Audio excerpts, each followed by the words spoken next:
Hello बच्चों, मैं हूं संजय और स्वागत है आपके अपने चैनल जय गुरु प्रिपरेशन में। क्लास 11th के लिए हिंदी कोर का मोस्ट वीवीआई क्वेश्चन लेकर आए हैं आप लोग के लिए। तो चलिए शुरू करते हैं। शुरू करने से पहले अगर चैनल में आप पहली बार हैं तो चैनल को सब्सक्राइब कर लीजिए और बेल आइकन को ऑन कर दीजिए। और आप लोग के लिए जो है 1 मार्च से 12 क्लास के जो आप 11th में है तो 12 का बैच जो है 1 मार्च से शुरू कर रहे हैं। तो उसमें आप लोग का सारा चैप्टर का वीडियो जो है सब सब्जेक्ट का मिलेगा। तो चैनल से जुड़े रहिए। शुरू करते हैं। पहला क्वेश्चन जो रहेगा ये आप लोग का ऑब्जेक्टिव टाइप का क्वेश्चन है, जिसमें कि पद्यांश शुरू में रहेगा। इसको पढ़ के जो है वो 4 विकल्प दिया रहेगा प्रश्न का, उसका उत्तर देना रहेगा। तो पद्यांश को पढ़ा जाए, है ना। इसमें क्या है कि बार बार आती है मुझको मधुर याद बचपन तेरी, है ना। बार बार आती है मुझको मधुर याद याद बचपन तेरी, गया, है ना, ले गया तू जीवन की, है ना। गया ले गया मतलब जीवन की सबसे मस्त खुशी मेरी। आगे बोला है कि चिंता रहित खेलना, खाना व फिरना, निर्भय स्वच्छंद कैसे भूल जा सकता है ना, भूला जा सकता है। उसी प्रकार बचपन का अतुल्य आनंद, यहाँ बोला गया है कि बचपन का जो भी अतुल्य आनंद है उसको किस तरह से भुलाया जा सकता है। किसी को बचपना जो है वो बहुत कोई को याद ही रहता है, मतलब बचपना में कैसे क्या रहा है वो सारा चीज़। रोना और मचल जाना भी क्या आनंद दिखाते थे, है ना। मतलब बचपन में आप लोग रोते थे, है ना, या फिर तो मचलना भी कि मतलब खुशी दिखाता था। बड़े बड़े जो था, है ना, मोती जैसा मतलब आंसू जो है वो जयमाला पहनने मतलब बनाते थे, है ना। मतलब मोती जैसा आंसू जो निकलता था, बड़ा बड़ा एकदम पूरा जो है आंख से आंसू निकल रहा है तो पूरा एकदम पूरा गला तक आ रहा है उस तरह से। तो यहाँ बात किया जा रहा है प्रश्न का कि कवित्री को बार बार किसकी याद आती है ना। कवित्री जो है यहाँ लिखी है कविता को, तो किसकी याद आ रही है, तो बचपन की याद आ रही है बार बार, है ना। किस चीज का, बचपन का। आगे है कि बचपन जाते जाते क्या लेकर चला जाता है ना। बचपन जब किसी का बचपन चला जाता है तो क्या लेकर चला जाता है, दुख को, निराशा को, कि जीवन की मस्ती को। तो बचपना जैसे जैसे बढ़ते जाता है यंग में, है ना, युवा में, तो वो जीवन का मस्ती जो है ना वो कम होते जाता है। आगे कि बचपन के आंसुओं की तुलना किससे की गई है ना। तो हीरो से, सोनों से, या फिर तो मिट्टी से या मोती से। तो बचपन का जो भी आंसू है उसका तुलना जो किया गया है मोती से किया गया है, तो मोती इसका सही आंसर हो जाएगा। आगे प्रश्न है कि प्रस्तुत पंक्तियां की रचना किसने की है, ये किसके द्वारा ये चीज लिखा गया है ना। तो महादेवी वर्मा, सुभद्रा कुमारी चौहान, मंदू बनारे या जयशंकर प्रसाद। तो सुभद्रा कुमारी चौहान के द्वारा ये जो है रचना लिखा गया है। आगे प्रश्न है कि ये भी गद्यांश है ना, इसको पढ़ना है और उत्तर देना है। बोला है कि चिंतित रहना बड़ा ही दुर्भाग्यपूर्ण स्वभाव है, चिंता का मूल्य कारण मनुष्य की निम्नलिखित गद्यांश को पढ़वक जो है वो 5 प्रश्न को जो है वो आंसर देना है ना। चिंतित रहना मनुष्य के लिए क्या है, दुर्भाग्यपूर्ण होता है, लेकिन वही चिंता के बारे में इसको पढ़ना है और उसके बाद प्रश्न का उत्तर देना है। तो चिंतित रहना बड़ा ही दुर्भाग्य है, चिंता का मूल्य जो कारण है मनुष्य की आक्रामकता है ना। मनुष्य जो चिंता में होता है उसका आक्रामकता के कारण निठल्ला व्यक्ति का मस्तिष्क खाली होता है और वह नाना प्रकार के जो है वो अर्थग्रस्त मतलब चीजें सोचता रहता है। कोई भी व्यक्ति जो है किसी प्रकार का कार्य नहीं, तो वो माइंड में जो है ना एकदम क्या क्या बातें चलते रहता है। आगे इसी तरह से कि साथ ही ऐसे व्यक्ति दीर्घ सूत्री भी होते हैं। अभी का काम जो है कभी पर जो है वो टालने के वाला जो है, कभी कभी जो है चिंता मुक्त नहीं होने देता है। कभी कभी जो है मन में ऐसा चीज सोचते हैं कि मतलब वो जो है कभी चिंता मुक्त होने ही नहीं देता है। लाखों कारण रहने पर भी चिंतित, उदास, निराशा, हताश बनकर जीवन जीने के बजाय जो है प्रबल पुरुषार्थ, धैर्य और युक्ति के काम लेकर जो है हमें कल्याणकारी जीवन जीना चाहिए। आगे प्रश्न है इससे कि सबसे बड़ा दुर्भाग्य स्वभाव जो है, स्वभाव क्या है। सबसे बड़ा दुर्भाग्य जो है स्वभाव किस तरह का होना चाहिए, तो चिंतित होना जो है सबसे बड़ा दुर्भाग्य है ना। चिंता तो होना ही नहीं चाहिए। जितना ज्यादा आप खुश रहिएगा उतना ज्यादा आपका उम्र बढ़ेगा। आगे चिंता का मूल्य कारण क्या है ना। तो चिंता का जो मेन कारण है, आदमी इतना सोचने का जो कारण है वो है अक्रमण्यता, है ना। आगे कैसे लोग कभी चिंता मुक्त नहीं होते हैं, किस तरह का आदमी जो रहता है कि मतलब कभी इसका चिंता खत्म ही नहीं रहता है। तो समय पर काम करने वाले, ईमानदार रहने वाले, खुश रहने वाले, या अभी का काम कभी पर टाल देना, वो लोग जो है ना वो चिंता मुक्त नहीं रह पाते हैं। जो काम अभी करना चाहिए उसको बोल रहा है बाद में करेंगे। अभी उसी तरह आप लोग का है कि अभी आपको एग्जाम के लिए पढ़ना है, नहीं बोलिएगा कि नहीं एग्जाम के बाद कर पढ़ेंगे, तो दुख तो होबे करिएगा रिजल्ट खराब होगा तो। आगे है कि हमें कैसा जीवन जीना चाहिए, हम लोग का जीवन जो है वो किस तरह का व्यतीत करना चाहिए, तो कल्याणकारी जीवन जीना चाहिए हम लोग को। आगे अभिव्यक्ति और माध्यम से, इसमें क्या है कि रिपोर्ट में दी गई जानकारी का स्वरूप कैसा होना चाहिए, है ना। रिपोर्ट में जो भी जानकारी दिया जाता है उसका स्वरूप किस तरह का होना चाहिए, काल्पनिक, कथात्मक, विस्तृत, या फिर तो तथात्मक तथा सच्ची घटना पर आधारित होना चाहिए। तो रिपोर्ट की बात किया जा रहा है तो रिपोर्ट में जो भी होना चाहिए वो तथ्यात्मक और सच्ची घटना पर रिपोर्ट आधारित होना चाहिए। आगे है मल्टीमीडिया का उपयोग किस क्षेत्र में होता है ना? मल्टीमीडिया का जो प्रयोग किया जाता है किस क्षेत्र में होता है? तो शिक्षा में भी होता है, व्यवसाय में भी होता है, चिकित्सा एवं विज्ञापन में भी होता है। इनमें से सभी में जो है मल्टीमीडिया का प्रयोग किया जाता है। आगे समाचार पत्र की आय का प्रमुख स्रोत क्या है? समाचार पत्र वाले लोग जो हैं वो कैसे कमाते हैं? मेन इसका इनकम जो किस तरह से होता है?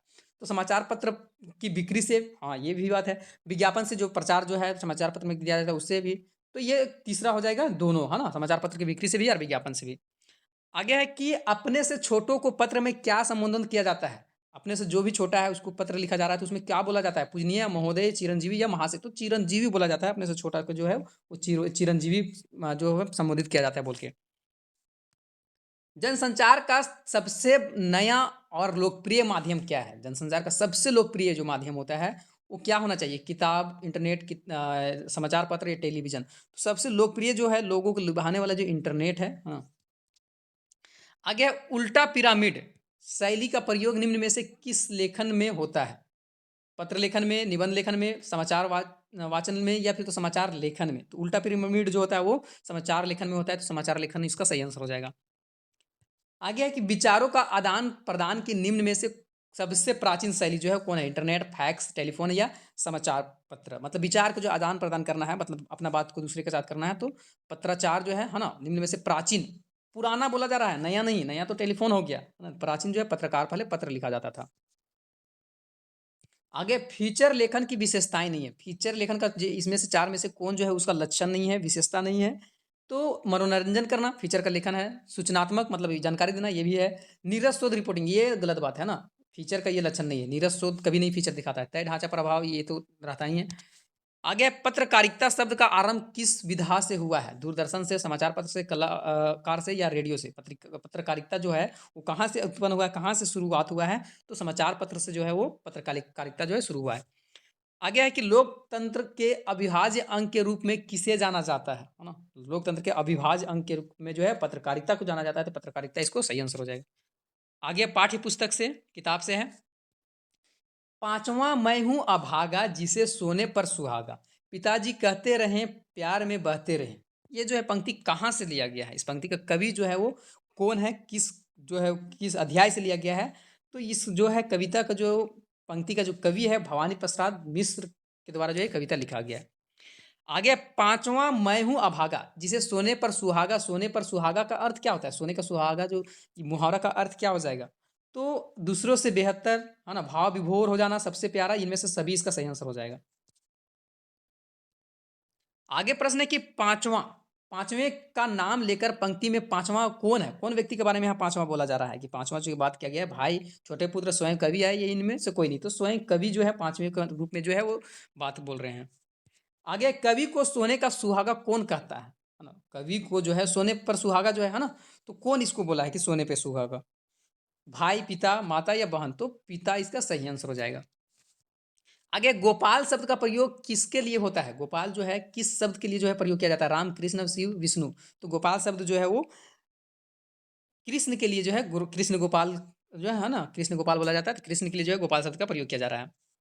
आगे पथिक कविता में कवि अपनी प्रिया को क्या पढ़ने हेतु कहता है ना? तो प्रेम पत्र, प्रेम कहानी, विश्व की मोहित करने वाली कहानी या भारत को मोहित करने वाला ये कहानी। तो किस तरह कहानी को पढ़ने के लिए बोलता है? तो विश्व की मोहित करने वाला कहानी पढ़ने के लिए बोला जाता है। आगे की भवानी प्रसाद मिश्र मुख्यतः आस्था रखते हैं किस चीज पर? उदारवाद पर, मार्क्सवाद पर, गांधीवाद पर या प्रयोगवाद पर? है ना? तो गांधीवाद पर राइट आंसर हो जाएगा।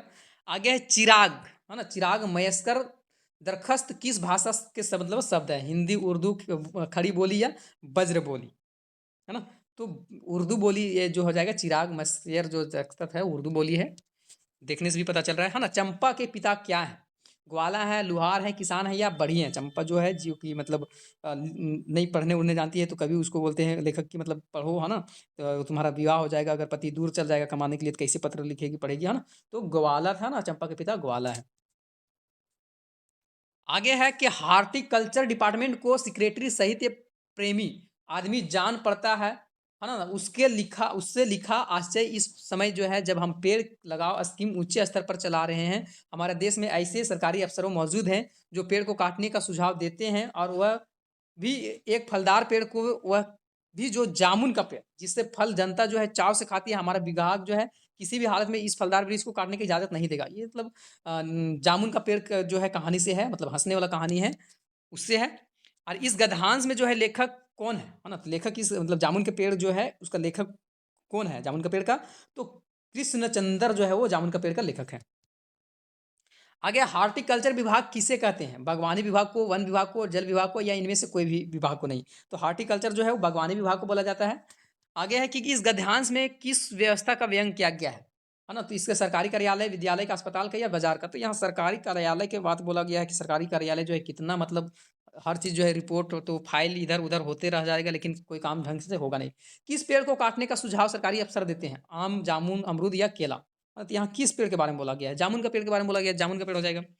रजनी, है ना? पटकथा किस समस्या की ओर हमारा ध्यान खींचता है? ग्रामीण शिक्षा, शहरी शिक्षा, व्यवसाय बनती या फिर तो प्रौद्य शिक्षा? तो रजनी जो चैप्टर है ना? तो उस जो है वो व्यवसाय बनती शिक्षा की ओर जो है वो ध्यान केंद्रित करता है। आगे जामुन के पेड़ के नीचे दबे आदमी को सर्वप्रथम जो है कौन देखा था? है ना? तो सबसे पहले जो था जामुन के पेड़ के नीचे जो है आदमी क्या हुआ था? जम गया था। ये सॉरी जता गया था ना?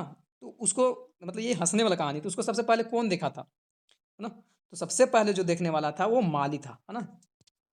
आगे है कि भारत माता के लेखक क्या अज़ीज़ है ना? नदी और पहाड़, खेत, जंगल इनमें से कोई नहीं। भारत माता एक चैप्टर है ना? तो इसमें किसके बारे में बोला गया है? तो खेत के बारे में, नदी, पहाड़, जंगल सबके बारे में बोला गया है। भारत क्या है कि भारत माता भारत के अंतर्गत सब चीज़ आता है, जंगल आता है, सारा का पेड़-पौधा सब आता है। आत्मा की ताप किस विधा का रचना है ना? आत्मा का ताप जो है वो लेख जो कि मतलब उसके चैप्टर है वो किस विधा का है? तो आत्मकथ है। आगे है विदाई सभासन में वायसराय कर्जन को किससे जो है अधिक दमनकारी कहा गया है? नदीर शाह से, केसर से, जार से या इनमें से सभी से? सही आंसर हो जाएगा इनमें से सभी से। लास्ट 3 क्वेश्चन इसका है इस मतलब सेट का। बेबी हवलदार क्या कार्य करती है? मतलब बेबी हवलदार के द्वारा क्या चीज़ का कार्य किया जाता है? तो घरेलू नौकरानी का कार्य किया जाता है। आगे है तातुस ने, है ना? तातुस ने बेबी को एक दिन क्या चीज़ दिया था? है ना? तातुस जो था वो तो कॉपी और पेन दिया था ना बेबी को पढ़ने के लिए। आगे है कुएँ की खुदाई का काम कौन करता है? कुआँ को कौन कोड़ता है? तो चेजारो जो है वो कुआँ को कोड़ता है। आगे है कि किस प्रकार की संगीत शास्त्रीय नियमों में जो है पूर्ण रूप से जो है बंधे होते हैं? किस प्रकार जो है संगीत शास्त्रीय नियम से, संगीत जो होता है शास्त्र नियम से जो है क्या हुआ बंधा हुआ रहता है? तो शास्त्रीय संगीत से बंधा हुआ रहता है। तो ये तो 40 था, इसके बाद 40 और मोस्ट इंपोर्टेंट क्वेश्चन है। आगे है कि निम्नलिखित गद्यांश को पढ़ना है, सॉरी पदांश को पढ़ना है और उसके बाद बताना है। तो नौजवानों आज का युग धर्म शक्ति उपासना है, बस बहुत अब हो चुकी है शांति की चर्चा यहाँ पर। हो चुकी है अति ही अहिंसा तत्व की चर्चा यहाँ पर। ये मधुर सिद्धांत रक्षा देश की पर जो है कर ना पाए, ऐतिहासिक सत्य है यह सत्य अब पहचानता मतलब बन गया है। तो यहाँ जो है कवि किसे संबोधित कर रहा है? तो कवि जो है वो नौजवानों को संबोधित कर रहे हैं, तो नौजवान यहाँ सही आंसर हो जाएगा। आगे है कि कवि किसकी उपासना की बात करते हैं यहाँ, है ना? तो शक्ति की उपासना की बात कर रहे हैं। आगे वर्तमान युग का जो है धर्म क्या है? अभी का जो धर्म क्या है? अभी जो वर्तमान युग हम लोग जी रहे हैं, तो इसमें जो है वो शक्ति का प्रयोग करना यही धर्म है। शक्ति का जो है सब कोई प्रयोग करता है, चाहे वो जो भी व्यक्ति हो। प्रस्तुत कविता में शीर्षक मतलब देना है कि मतलब इसका एक आप नाम बताइए, क्या नाम होना चाहिए? तो शक्ति का प्रयोग, है ना? शक्ति के बारे में ही हर चीज़ हो रहा है, तो शक्ति, शक्ति ही हो जाएगा। आगे इसको पढ़ना है, उसके बाद प्रश्न का उत्तर देना है। तो बोला कि पर्यावरण की समृद्धि में से जो है मन एवं भावना का सहज विकास होता है। पर्यावरण और भावनाओं के बीच बड़ा सूक्ष्म और संवेदनशील संबंध होता है। आज की जो स्थिति है, हाँ, आज की स्थिति में मैं जिस तरह से शारीरिक और मानसिक रोगों की बाढ़ आ गई है। आजकल के जो मतलब मानसिक और शारीरिक रोग इतना आ गया है ना कि इसका मुख्य कारण पर्यावरण है और पर्यावरण का विनाश है। प्रातः पक्षियों की चहचहाट जो होता है उससे मन जो है वो खिल जाता है, लेकिन अब तो पंछी भी खिलखिलाते नहीं है। शाम को धुल्ली बेला में जो है उड़ती धूल प्रदूषण नहीं फैलाती थी, बल्कि उसमें से मिट्टी की भीनी खुशबू महकती थी पहले, लेकिन आज वो भी चीज़ जो है देखने के लिए नहीं मिलता है। बल्कि पंच तंतुओं का संतुलन भी कायम रखती है। आज स्वार्थ केंद्रित के मन सब कुछ हड़प लिया है। स्वार्थ के जो है स्वार्थ के चलते जो है सारा का सारा जो है वो सारा चीज़ जो हड़पा गया है। बटोरने की इस बेतहाशा आकांक्षा में जो है हमें विषाद भी मतलब भर दिया है। बाहरी साधनों, है ना? साधनों के ढेर से जो है हम भीतर से प्रेत के आगे समान अकृत्य हो गए हैं और मनोरोगों के ग्रस्त होकर जो है बुरी तरह से आक्रांत हो चुके हैं। इसमें से उबारने के लिए जो है वो एकमात्र उपाय है कि हम पुनः पर्यावरण को जो है समृद्ध बनाएँ, फिर से जो है पर्यावरण को अच्छी तरह से बनाएँ, ताकि जो है पहले जैसा हर चीज़ हो पाए। तो पर्यावरण की समृद्धि किसका सहज विकास होता है ना? पर्यावरण की समृद्धि से जो मन एवं भावना का विकास होता है। आगे है कि शारीरिक और मानसिक रोगों का मुख्य कारण क्या है ना? शरीर जो है और मन जो है उसका बीमार होने के कारण जो पर्यावरण का विनाश जो है ना? पर्यावरण जो है वो पूरा का पूरा विनाश किया जा रहा है। मिट्टी की भूनी, है ना? मिट्टी जो है मिट्टी की भीनी खुशबू किस समय आती है? तो भोर के जो है वो वेला में प्रातःकालीन समय में या दोपहर में या गोधूली वेला में, है ना? मिट्टी का जो महक आता है गोधूली वेला में जो है वो महक आता है। शारीरिक और मानसिक रोगों से बचने के एकमात्र उपाय क्या है ना? तो एकमात्र उपाय जो है वो क्या है? पर्यावरण का समृद्धि, पर्यावरण को बहुत अच्छा से बना के रखने से जो है वो क्या हो जाएगा? शारीरिक और मानसिक जो है बीमारी से बचा जा सकता है। अभिव्यक्ति और माध्यम से प्रश्न है, इसका हम एक वीडियो का लिंक देंगे आप लोग को डिस्क्रिप्शन में, उसको देखिएगा, है ना? यहाँ से ये जो है माध्यम और अभिव्यक्ति आप लोग का बहुत ज़्यादा जो है वो कंट्रोल हो जाएगा, मतलब इससे बहुत जो है वहाँ से मैच करने वाला क्वेश्चन। तो जनसंचार माध्यम में जो है रिपोर्टर जो होता है को हिंदी में क्या कहा जाता है ना? रिपोर्टर को हिंदी में क्या बोला जाता है? तो संवाददाता बोला जाता है। संवाददाता इसका सही आंसर हो जाएगा। आगे समाचार लेखन में निम्नांकित में से किनकी भूमिका महत्वपूर्ण होती है? तो समाचार वाचक का, पाठक का, कथावाचक है, संपादक मंडल का। तो समाचार में जो होता है सबसे ज्यादा भूमिका होता है संपादक मंडल का। आगे सरकार के कामकाज पर निगाह रखना और उसकी गड़बड़ियों को जो है उजागर करना क्या कहलाता है? तो पांचडाग पत्रकारिता कहलाता है। तो बाजडाग पत्रकारिता इसका सही आंसर हो जाएगा। सचिवालय के सभी पत्र लिखे जाते हैं किसमें? उत्तम पुरुष में, मध्यम पुरुष में या अन्य पुरुष में? किस तरह के पुरुष में लिखा जाता है? हाँ, सचिवालय की बात की जा रहा है। सचिवालय की जो अभी है तो उत्तम पुरुष में लिखा जाता है जो भी पत्र लिखे जाते हैं। आगे संचार के मुद्रण माध्यम में जो है किसे शामिल किया जाता है ना? समाचार के मुद्रण माध्यम में, छपाई माध्यम में किसको शामिल कर दिया जाता है? समाचार पत्र को, पत्रिकाएं को, प्लेटलेट्स को, इनमें से सभी। तो इनमें से सभी इसका राइट आंसर होगा। अधिकतर में आप देखिएगा तो इनमें से सभी वाला ऑप्शन अगर रहा तो वो ज्यादा चांस होता है कि मतलब आंसर सही होने का, लेकिन सब में नहीं। निबंध का अर्थ क्या होता है? निबंध का मतलब क्या होता है? तो निबंध का मतलब होता है बांधना, है ना? जोड़ना या तोड़ना, या घटना, तो बांधना होता है निबंध का। आगे लोकतंत्र के अविभाज्य अंग के रूप में किसे जाना जाता है? पत्रकारिता को, अध्ययन को, साहित्य लेखन को, या रोजगार को? तो सही आंसर इसका हो जाएगा पत्रकारिता जो है लोकतंत्र का अविभाज्य अंग के रूप में जाना जाता है। समाचार पत्र में कितने जो है वो ककार होते हैं? समाचार पत्र जो लिखा जाता है उसमें कितने ककार होते हैं? तो 6 ककार होते हैं। तो 6 इसका सही आंसर हो जाएगा। सिनेमा और रंगमंच की तरह रेडियो एक दृश्य माध्यम नहीं बल्कि जो है क्या है? रेडियो क्या है? सिनेमा और रंगमंच की तरह रेडियो जो है उसमें हम लोग क्या करते हैं?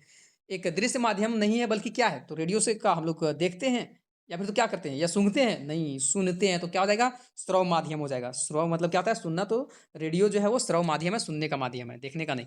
आगे जनसंचार का मुख्य प्रमुख जो उद्देश्य क्या है? जनसंचार का जो मेन जो जो उद्देश्य होता है, मेन जो इसका ऑब्जेक्ट होता है वो क्या होता है? तो सूचनाओं को परस्पर बांटना, विचारों को अभिव्यक्ति करना, जिज्ञासाओं का समाधान करना, ये सब होता है। तो इनमें से सभी इसका सही आंसर हो जाएगा। आगे है, इसको पढ़ना है, उसके बाद प्रश्न का उत्तर देना है।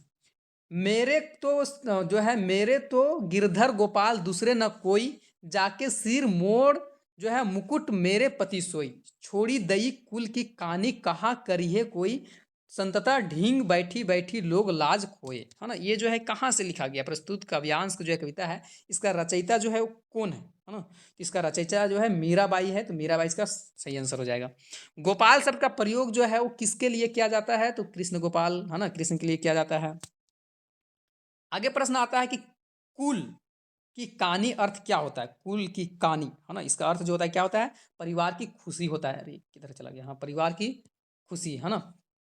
किधर चला गया? कितना नंबर क्वेश्चन था? हाँ, परिवार की खुशी। आगे है मीराबाई ने अपना पति किसे स्वीकार किया, है ना? मीराबाई जो थी अपना पति मान चुकी थी किसको? तो कृष्ण को। तो कृष्ण इसका सही आंसर हो जाएगा। आगे है, प्रश्नों का उत्तर देना है। प्रतिक्षण नूतन वेश और मतलब जो है वेश कौन बदल रहा था? प्रतिक्षण जो था अपना वेश बदलते जा रहा था, कौन व्यक्ति था? तो नील समुंदर, है ना? आगे है, जीवन के अंतिम दिनों में मीराबाई कहाँ चली गई, है ना? अंतिम दिनों में, लास्ट लास्ट में मीराबाई कहाँ चली गई? तो द्वारका चली गई। तो द्वारका इसका सही आंसर हो जाएगा। घर की याद कविता जो है, घर की याद कविता में जो है कवि ने किस किस दौरान जो है लिखी है? तीर्थाटन द्वारा, पर्यटन द्वारा, विदेश प्रवास द्वारा या जेल में लिखा है ना? तो जेल में जो थे तब इस सारा चीज़ घर के बारे में, याद के बारे में लिखे हैं। किसी जुगनू की लौ में पढ़ना का अर्थ क्या होता है? जुगनू को मतलब जुगनू के लाइट में पढ़ना मतलब क्या होता है? तो साधारणहीनता की स्थिति से गुजरना, है ना? मतलब जिसने साधारण चीज़ नहीं, जुगनू के लाइट में कौन पढ़ पाएगा? आओ मिलकर बचाएं कविता के अनुसार रोने के लिए कितने एकांक बच्चा जो है बचाना चाहिए, है ना? आओ कविता में मतलब जो है आओ मिलकर बचाएं, ये कविता के अनुसार रोने के लिए जो है कितना एकांक बचाना चाहिए, रोने के लिए बात किया जा रहा है। तो पॉकेट भर हो जाएगा, मुट्ठी भर हो जाएगा, बोरी भर हो जाएगा, क्या हो जाएगा? तो मुट्ठी भर या पॉकेट भर, मुट्ठी भर होना चाहिए, है ना? आगे है, इससे आपका आंसर देना है। तो फ़िल्म का काम आगे भी 2.5 साल तक चला था, मतलब अप्पू के साथ 2.5 वर्ष जो है उस कहानी से है। इस बात का अंदाज़ा मुझे नहीं था, इसलिए जैसे-तैसे दिन बीतने लगे, वैसे-वैसे मुझे डर लगने लगा। अप्पू और दुर्गा की भूमिका निभाने वाले बच्चा अगर ज़्यादा बड़ा हो गया तो फिर फ़िल्म जो है वो दिखाई देगा उस तरह का नहीं। लेकिन मेरी खुशकिस्मती मतलब खुशकिस्मती जो है ये था कि उस समय उस उम्र में बच्चा जो है उतना नहीं बढ़ा, जितना बढ़ना चाहिए उतने, और अप्पू और दुर्गा की भूमिका वाले बच्चे नहीं बढ़े। और इंदिरा, है ना, ठाकुरून में जो है भूमिका निभाने वाले 80 साल की उम्र की चुन्नू और बाला देवी 2.5 साल तक जो है काम करते रहे। मतलब जो है ये अप्पू के साथ 2.5 वर्ष कहानी से है। अब यहाँ क्वेश्चन है, प्रश्न है कि अप्पू के साथ 2.5 साल पाठ का लेखक जो है कौन है? तो कृष्णा सोबती नहीं, सत्य सॉरी गलत बता दिए, है ना? सत्यजीत राय जो है ना? सत्यजीत राय जो है वो अप्पू के साथ 2.5 वर्ष के जो है क्या है? लेखक है कहानी का। 2.5 हो गया ना? आगे प्रश्न है कि फ़िल्म का काम कितने साल तक जो है चलने वाला था? फ़िल्म का काम जो था वो कितना साल में चलने वाला था? तो 2.5 साल तक जो था चला था, इसलिए इसका नाम भी है ना? अप्पू के साथ 2.5 वर्ष। चुन्नी बाला देवी कितने साल की थी? है ना? चुन्नी बाला जो थी वो कितने साल की हो गई थी? तो 80 साल की हो गई थी। बच्चे किसकी भूमिका निभाने वाले थे? है ना? बच्चे जो थे किसकी भूमिका निभा रहे थे इसमें? तो अप्पू और दुर्गा की। आगे है, प्रश्न का उत्तर देना है कि गलता लोहा का मोहन जो है किसका चहेता शिष्य था? गलता लोहा जो है उस चैप्टर से है, गलता लोहा चैप्टर का ही नाम है, उससे है। तो इसमें जो है किसका चहेता था? तो त्रिलोक सिंह का। आगे है विदाई संभाषण, पाठ में किसका विदाई की चर्चा किया जा रहा है ना? किसका विदाई होता है इसमें विदाई संभाषण में? तो विदाई संभाषण में जो है वो एक लॉर्ड कर्जन जो है उसका जो है विदाई का क्या होता है? संभाषण होता है। आगे रजनी किस प्रकार की नारी थी? है ना? रजनी जो है, रजनी चैप्टर से ये है। तो ये संघर्षणशील थी, अन्याय की विरोधी थी, निर्भीक थी, इनमें से सभी, इसका सही आंसर हो जाएगा। आगे है स्पीति नदी किस नदी से मिलती है? स्पीति नदी जो है वो कौन सा नदी के जो है वो वहाँ जाके मिल जाती है? तो सतलुज नदी से, और स्पीति नदी जो है मिलती है, स्पीति जो है सतलुज नदी में जाके मिलते हैं। जामुन का पेड़, है ना, कृष्णचंद्र का एक प्रसिद्ध कथा है, किस तरह का? तो हंसने वाला कथा है, इसमें बहुत ज्यादा हंसी हुआ था ना, तो हास्य व्यंग्यात्मक है। राजस्थान की रजत बूंदों पाठ में किस समस्या की ओर संकेत किया गया है? ना, तो पानी की ओर संकेत किया गया है। लास्ट 2 क्वेश्चन है, 3 क्वेश्चन। लता मंगेशकर किस सुप्रसिद्ध गायक की बेटी थी? है ना, लता मंगेशकर किसकी बेटी थी? तो लता मंगेशकर जो ये दीनानाथ मंगेशकर की बेटी थी। आगे है पालर पानी किसे कहा जाता है? पालर पानी जो है वो बरसात से मिलने वाला जल को जो है पालर पानी बोला जाता है। लास्ट क्वेश्चन है कि बेबी हलदार को लिखने के लिए किसने उत्साहित किया था? है ना, तो जो इसके मतलब लेखक थे, है ना, कौन थे? तो तातुस ने। तो ये 80 मोस्ट इंपोर्टेंट क्वेश्चन था। आप लोग के जो है एक डिस्क्रिप्शन में लिंक देंगे, वहाँ से उसको देखिएगा। अभी इख्तियार माध्यम का लगभग 65 प्लस क्वेश्चन है, जो कि मतलब बहुत इंपॉर्टेंट है। और उसके बाद चैनल में नहीं जुड़े हैं तो जुड़ जाइए, काहे कि आप लोग का हर सब्जेक्ट का जो है रिकॉर्डिंग वीडियो या लाइव वीडियो आप लोग जिस तरह से बोलिएगा उस तरह से आप लोग को मिलेगा क्लास 12 का। तो चलिए अगला वीडियो मिलते हैं।